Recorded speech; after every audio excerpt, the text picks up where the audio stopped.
Alright, welcome back, and it's time to take a look at the Object 140. This is the new big trophy vehicle of the current update, of the current event. Now, when I first looked at the stats of the Object 140, I wasn't particularly surprised at at the numbers there.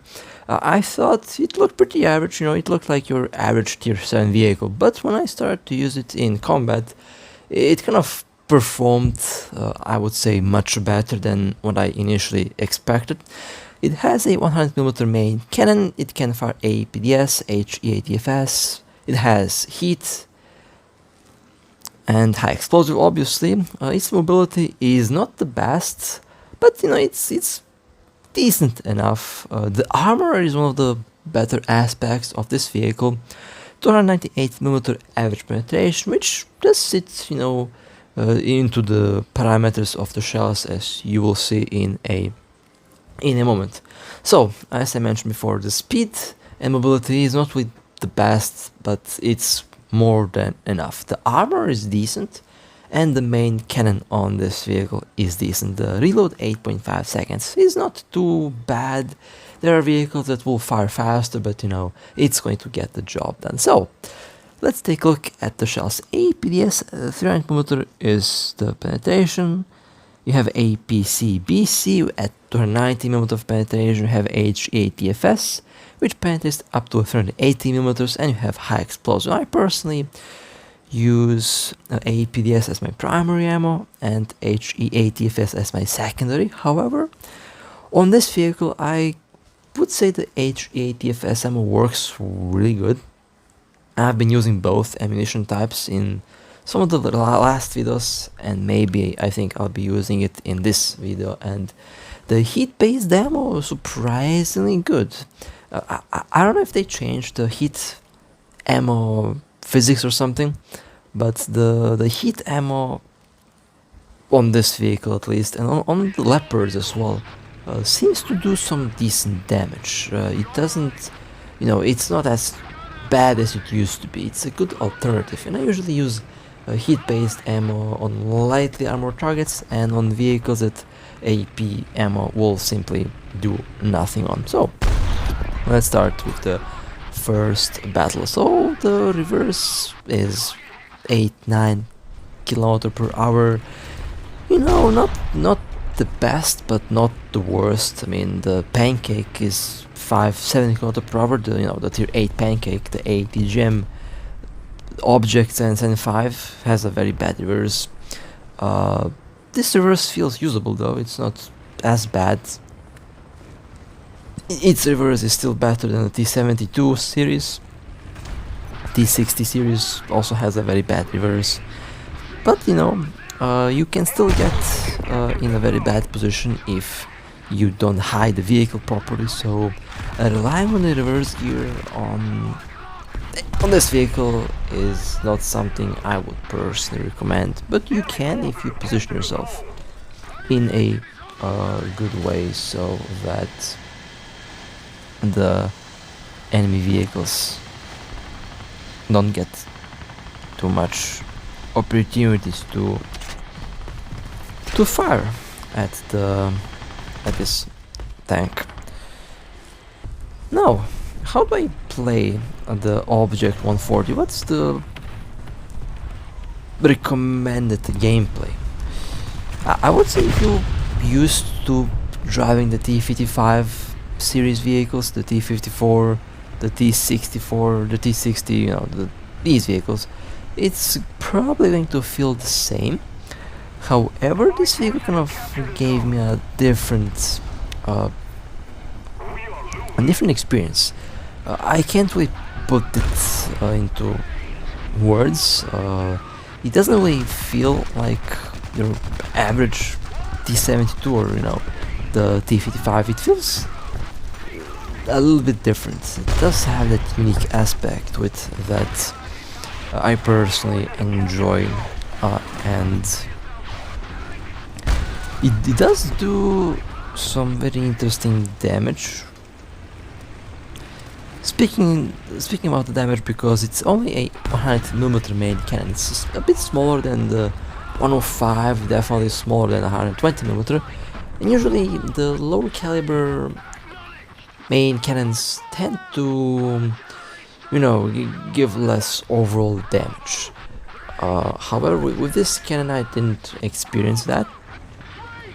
It has good spall damage, overall very good penetration, and also I would say very good armor. Now it's the Object 140, I think it's kind of a... not really sure if it's an upgrade over the Object 122 MTMC. Although the MTMC does have 80 gems, so I think that vehicle is a bit of an upgrade over this vehicle, but it should get some good composite armor.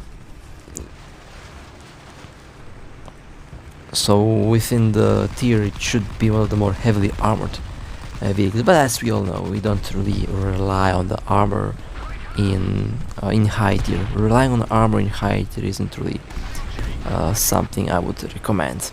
However, this vehicle is surprisingly good at running around and chasing other vehicles. This is one of the things that I really started to enjoy with this vehicle. Even though it's not the fastest, it's also not the slowest, and it did get me from point A to point B very efficiently, very quickly. With this vehicle I enjoy playing in a more active way, which is very funny, because usually when I am driving a vehicle that's on the slower side, right, I prefer to have that vehicle in a more passive way, more of a support way, sniper way, you know, playing a bit more tactical. With the Object 140 I was playing a bit more aggressively, I would say. I wasn't really staying in one place for too long.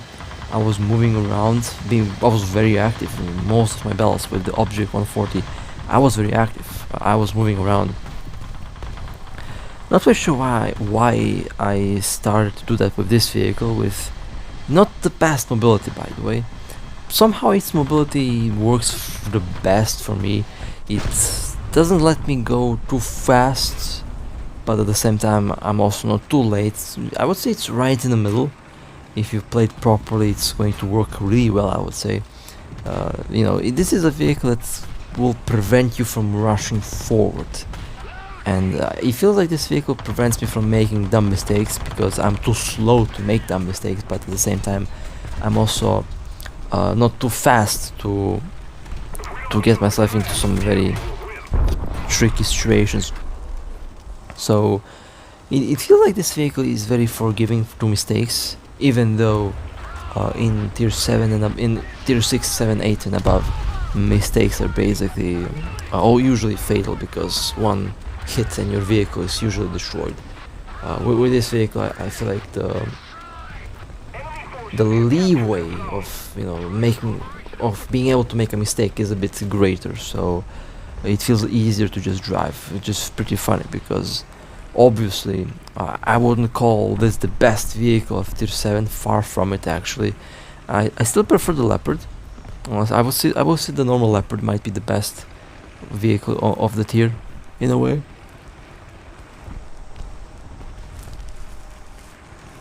But I have been enjoying this vehicle a lot. And also comes to mention, or important to mention, the main cannon is stabilized, you can fire on the move. It comes along with all these perks that you get in high tier, so you don't have to worry about the main cannon not being stabilized. It is stabilized. It is stabilized and it gets the job done really well.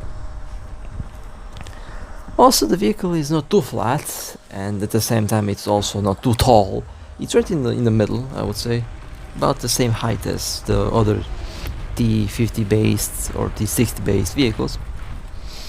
However, it does feel a little bit, I don't know, I mean, not exactly too tall, but it has a unique feel to it that I like about this vehicle. It is very small though. This tank does feel very small. Very small. And what was that? That was a heat shell in my rear. Okay, well, I guess I'm not allowed to move. away from this position. That was definitely a hit-based shell that hit at the back of the track, went into the fuel tank and the engine, and at the back of the turret, I believe. Well, there is definitely something up ahead. Oh, it's that vehicle. Should not be a problem. Now, obviously, you should not show the side armor on anything. The side armor of the vehicle is pretty bad. The front armor is really good, though. Even the turret. Okay, that was a good hit. Right in the ammo. And you know, the APDS shell is not a PFSDS shell, obviously. A lot of players might dislike the vehicle because of the shell type, but honestly, the APDS on this vehicle is really solid. I haven't encountered any issues with it, even though some vehicles do get a PFSDS shells. The APDS shell on this particular vehicle is really solid. You should not encounter any problems with that. And if you do stumble upon issues with penetration, you do also have you obviously do have the HETFS based shells, which I do like on this vehicle. I rarely say that. There's few vehicles that I like the HAPFS shell on. The Object 140 is one such vehicle. In some cases, the HATFS simply is decent enough, and I would say maybe the better choice for the ammo. We're controlling most of the zones.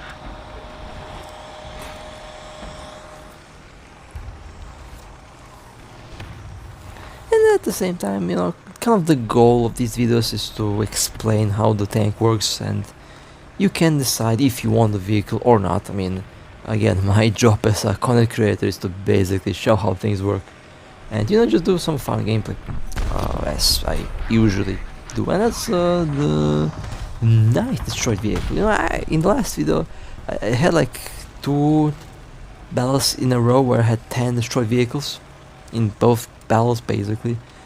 So yeah, driving a unique vehicle early on is actually pretty fun, I would say. I enjoyed a lot.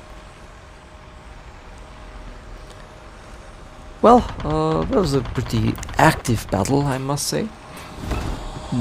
Very decent score, actually. I'm very surprised by the performance of this vehicle. This is what I'm saying. On paper, this vehicle doesn't seem all that impressive, but once you start to use it, you might change your opinion on the vehicle very quickly. And this is what I like about this game. You know, the vehicle has its own character. And well, I decided to put the new map for the next battle here. This is a fairly large map, as some have said. However, it's kind of not too difficult to get used to. It's a desert map overall. I like it, and hopefully I do get more. Hopefully I do get more of this map. It's a high tier map, tier 7 and up, I hear. So basically this vehicle is kind of the entry level. Will be fun when we do get realistic battles. Will be interesting to see how it will work here. And also, if you're wondering about the temperature, I think I have ray tracing left on. I don't know, and it's getting really warm where I live right now, but the temperatures will drop, obviously, unfortunately. So that does have a effect on the temperatures.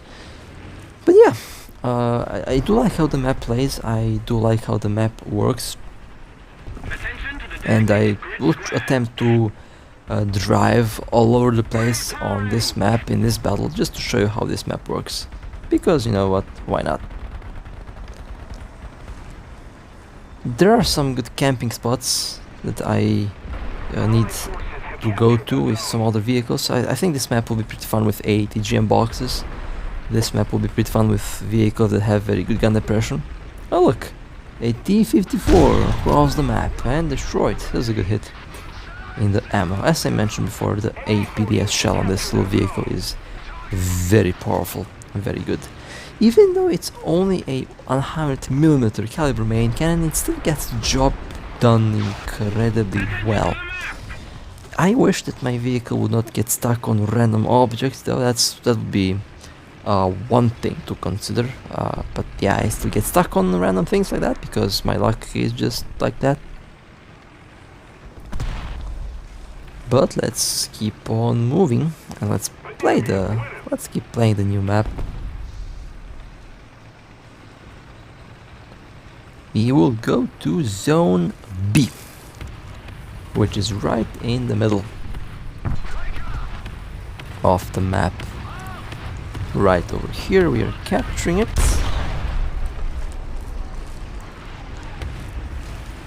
And then we will go towards Zone A. This is how I pretty much intend to play this map, in a more active way. Now, the gun oppression on this vehicle is not good. That's one thing that is not really, good on the vehicle. It can lower the gun a little bit, but you should not be relying on that. It's nowhere near the gun oppression on a Leopard or any other vehicle. It's pretty bad. The gun oppression is pretty bad, but yeah, not exactly a deal breaker. It's just one thing to keep in mind. Oh, AT-54. The machine gun on this thing slaps though. The machine gun is a very nasty one. Extremely good rate of fire. And it's pretty strong. It does break tracks very easily. So that's one of the things that I also like about the vehicle. The machine gun on top of the turret. It is really good.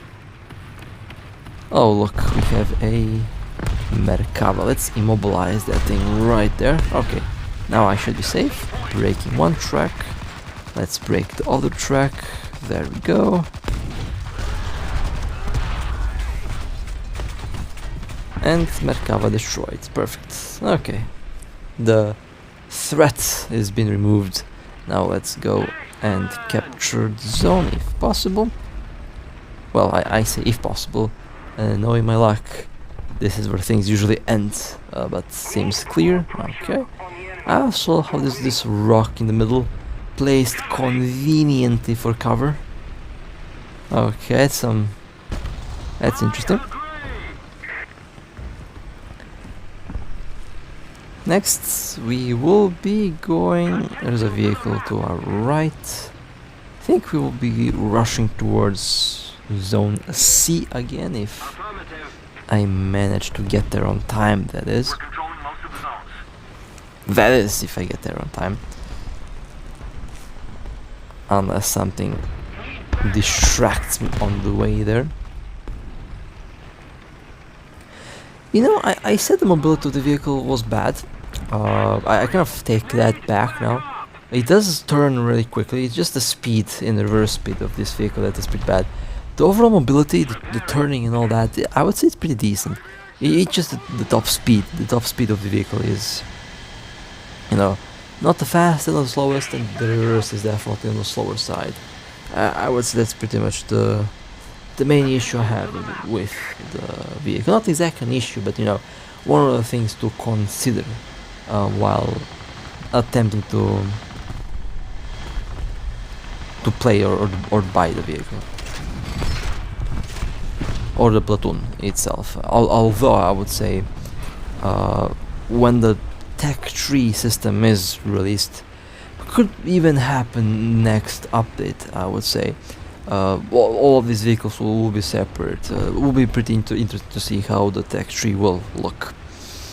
In any case, I don't want to get distracted too much. I talked about the tech tree a couple days ago. So, I kind of did go from Zone C to B to A, and now I'm driving somewhere in the middle between B and A. I do like this map actually. I do like this map a lot. Oh look, I didn't fire because didn't want to miss. Now I did, and of course I hit the ammo and the ammo does not explode. It's a classic. Oh well. There's one vehicle on top. It's attempting to go to Zone A, so I have to prepare to defend the base, to defend the zone. That was pretty funny. The machine gun is very good at disabling the the ATGMs on these boxes. Such a good autocannon. I do like the autocannon on this a lot. Another zone captured. And there was a vehicle here somewhere. Oh, there they are. OF-40, and they're doing the reverse hull. That's not going to work. Ammo exploded, so the shell went all the way through the back of the vehicle into the ammo at the front. That's some decent damage there. I expected the engine to absorb the shell, but it didn't. That was a good hit, a good catch. Well, that's the new map, pretty much how I play it. It's a map that, oh look, a ZSU 23-4, loading HE-ATFS. Let's see if I look at the accuracy of my machine gun though. Did you see that? It went all over the place. Isn't that just lovely? I might have to change the ammo into AP ammo. That's one of the things I forgot. Yeah, you can get AP ammo on the machine gun. That would be pretty evil. That's one of the things I need to test out with the vehicle. But that will be it for the Object 140. You can expect me to play this vehicle a lot more. I like this vehicle. It's a decent vehicle. And tell me what you think about the new Object 140. Do you like the vehicle or do you dislike the vehicle? And with that being said, I hope you guys enjoyed. If you would like to support me, feel free to like and subscribe. And with that being said, stay safe. As always, I'll see you next time.